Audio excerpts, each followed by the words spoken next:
Trigalvį parodyti.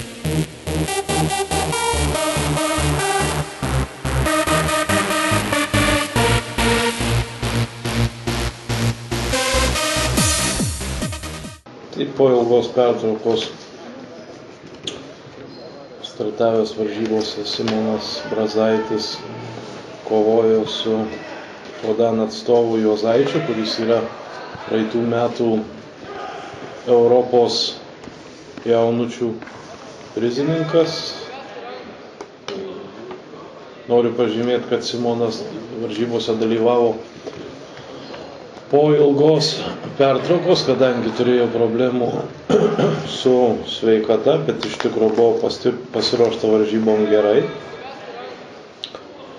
Ir kiek aktyvesnis buvęs klaipėdiškis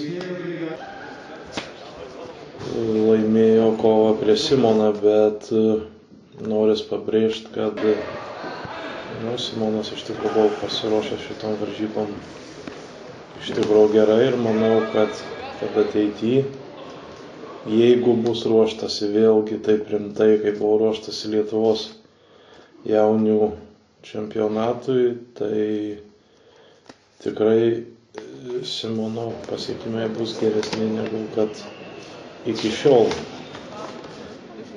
Modestas, kaip visada, trūksta ištvermės,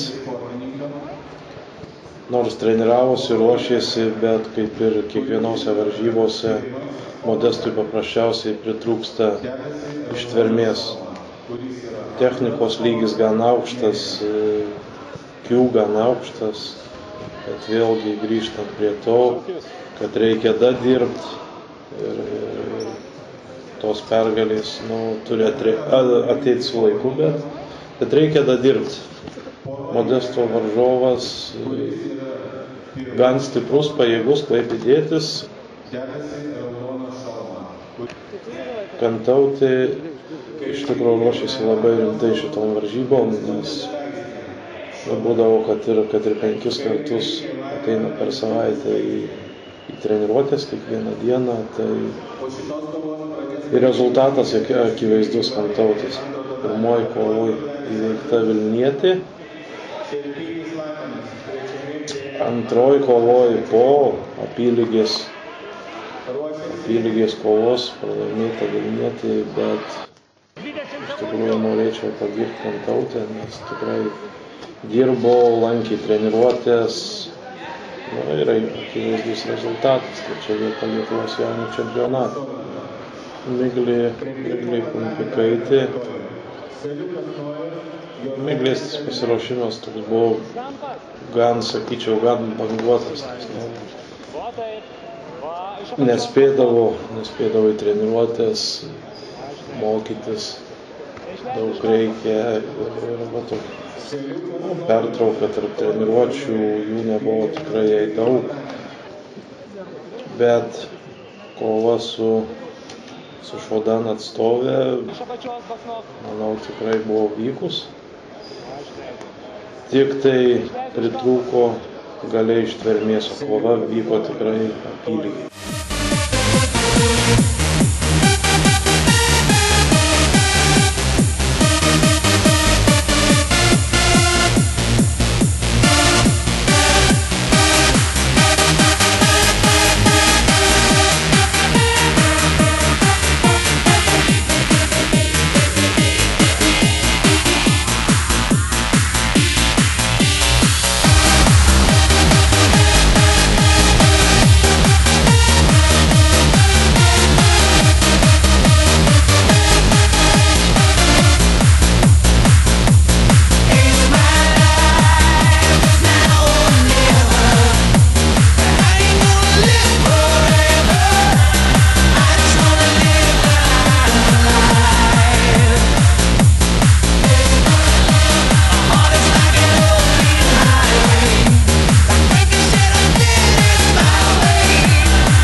Paulius, praeitų metų Europos čempionas, už praeitų metų Europos čempionas